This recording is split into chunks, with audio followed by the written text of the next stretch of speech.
हरे कृष्णा। आप सभी का स्वागत है।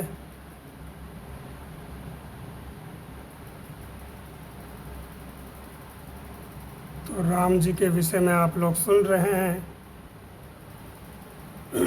तो आगे तुलसीदास जी वर्णन करते हैं। वह कहते हैं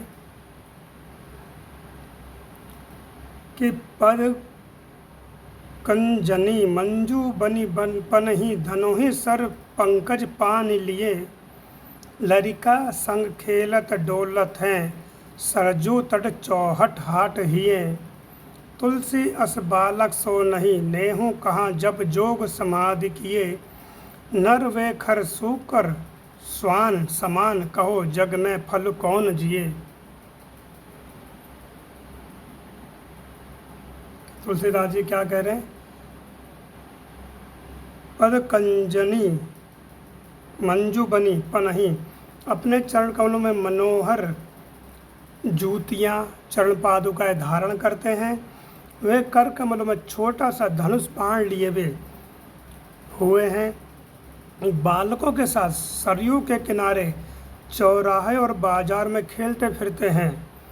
तुलसीदास जी कहते हैं, यदि ऐसे बालक से प्रेम ना हुआ तो बताइए जप योग अथवा समाधि करने से क्या लाभ। वे लोग तो गधे शुक्रों और कुत्तों के समान हैं, बताइए संसार में उनके जीने का क्या फल है। अर्थात तुलसीदास जी क्या कह रहे हैं, जो भगवान की यहाँ पर छवि का वर्णन कर रहे हैं तुलसीदास जी, तो वो ये कह रहे हैं कि ऐसे सुंदर अद्भुत सौंदर्यवान बालक से अगर प्रेम नहीं हुआ तो हमारा जीवन बेकार है। उसी तरह से कैसे वो लोग ऐसा जीवन जी रहे हैं जैसे गधे सूअर और कुत्ते होते हैं। वास्तव में हम लोगों का जीवन यही है।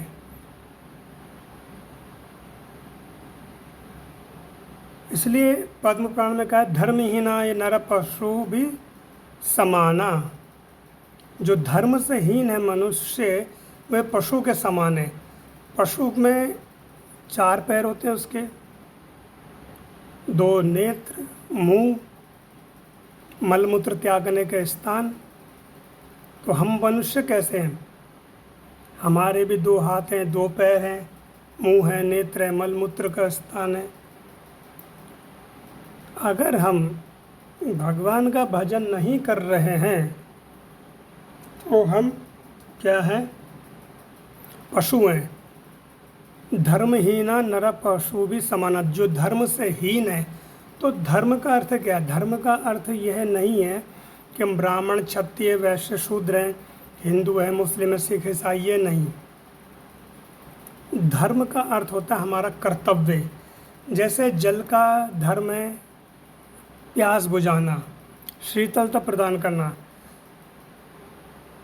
अग्नि का धर्म है गर्मी देना, प्रकाश देना।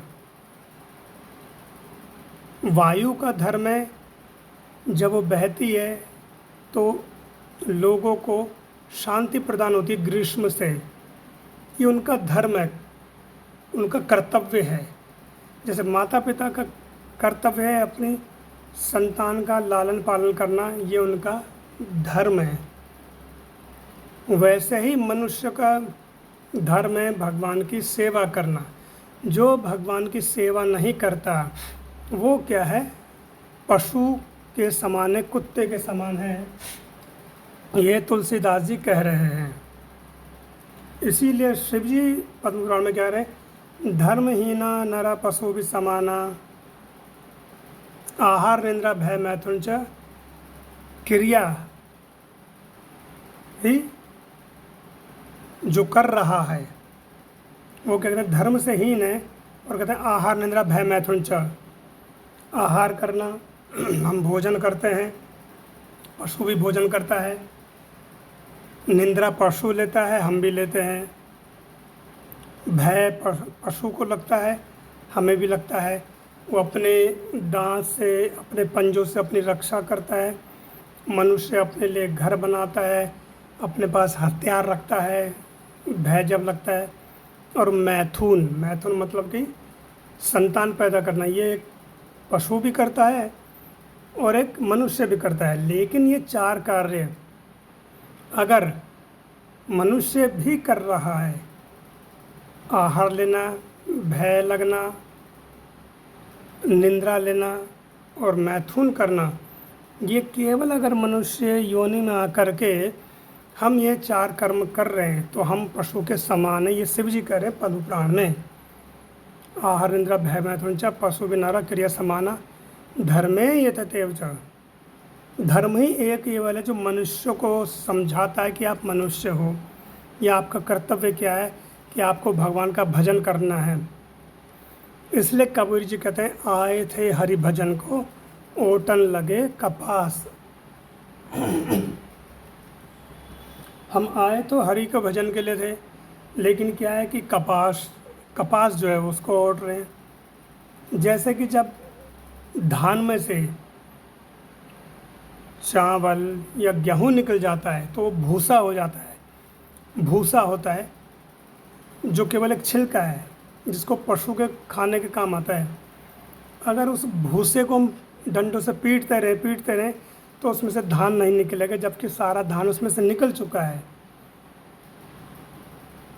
तो मनुष्य योनि में आकर के हम लोग यही काम कर रहे हैं। 4 कार्य जो पशु करता है, वो 4 कार्य वही हम लोग कर रहे हैं, और हमारे उसमें कोई भी फिर अंतर नहीं है ना। तो इसलिए हम चेत जाएं, भगवान का भजन करें, भगवान का चिंतन करें। प्रहलाद महाराज कहते 5 वर्ष की आयु से भगवान का चिंतन कर देना चाहिए, भजन करना चाहिए। ये प्रहलाद महाराज कह रहे हैं। कोमार आचरित, भागवत में प्रहलाद महाराज के कोमार यानी 5 वर्ष की अवस्था, कुमार अवस्था का है कि जो बच्चा 5 वर्ष की अवस्था में होता है, उस अवस्था में जो बाल लीलाएं होती हैं वो बच्चा करता, लेकिन उसको 5 वर्ष की अवस्था से भगवान का भजन कर देना आरंभ हो जाना चाहिए। और ये माता पिता का कर्तव्य होता है कि वो अपने संतान को भगवान का भजन में लगाएं। नहीं तो क्या होगा, फिर वही संतान हमें वृद्ध अवस्था में भेजेगी, मतलब कि वृद्ध आश्रम में भेजेगी जब हम वृद्ध अवस्था में जाएंगे। क्योंकि हमने उसको धर्म तो सिखाया नहीं, उसको कर्तव्य नहीं सिखाया। अच्छी पढ़ाई दे दी हमने उसको, अच्छी विद्या अर्जित करा दी, लेकिन अच्छे संस्कार नहीं देते हम लोग। हम सोचते हैं कि अच्छे बड़े किसी बहुत ज़्यादा महंगे विद्यालय में उसको हम शिक्षा दिला लें, और दिला भी देते, लेकिन अच्छे संस्कार नहीं देते हम। वर्तमान समय में देखें तो हम संस्कार कहाँ दे रहे हैं बालकों को। रामचंद्र जी के बारे में क्या था, प्रातः काल उठ के रघुनाथा मात पिता नवाए माथा, कि प्रातः काल उठ करके रघुनाथ जी माता पिता के चरण छूते थे। हम कितने लोग हैं जो अपने संतानों को सिखाते हैं, अब फिर हम कहते हैं कि वो हमारी संतान किसी के पैर ही नहीं छूती है, किसी को कुछ राम राम नहीं करती है, क्योंकि हमने सिखाया ही नहीं ना। तो उसमें गलती उनकी नहीं है, गलती हमारी है। प्रहलाद महाराज भागवतम में कहते हैं माता पिता गुरु पति राजा, ये एक पदवी है। अगर अपने पे आश्रित का हम उद्धार नहीं कर सकते, मतलब माता पिता का कर्तव्य अपनी संतान का उद्धार करना, उसको भगवान की भक्ति में लगाना। गुरु का कर्तव्य उन्हें शिष्यों का उद्धार करना, उन्हें भगवान की भक्ति में लगाना। पति का कर्तव्य वो अपनी पत्नी को भगवान की भक्ति में लगाए, और राजा का कर्तव्य अपनी प्रजा को भगवान की भक्ति में लगाए।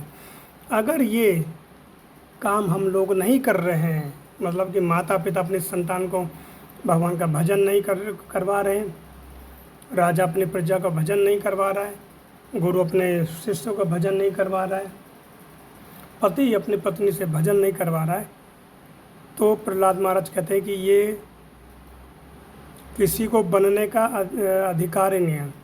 ऋषभ देव जी कहते हैं इसको। इस श्लोक को गुरु न सय्यात, माता पिता न सय्यात, न गुरु बनने का अधिकार, न राजा बनने का अधिकार, न माता पिता बनने का अधिकार, न पति बनने का अधिकार है हमें। अगर हम अपने पे आश्रित, जैसे पति पर आश्रित उसकी पत्नी, माता पिता पर आश्रित उसकी संतानें, राजा पे आश्रित उसकी प्रजा, गुरु पर आश्रित उसके शिष्य, अगर इनको भगवान की भक्ति में नहीं लगाते तो भागवतम कहता है कि ये आपको बनने का अधिकार नहीं है।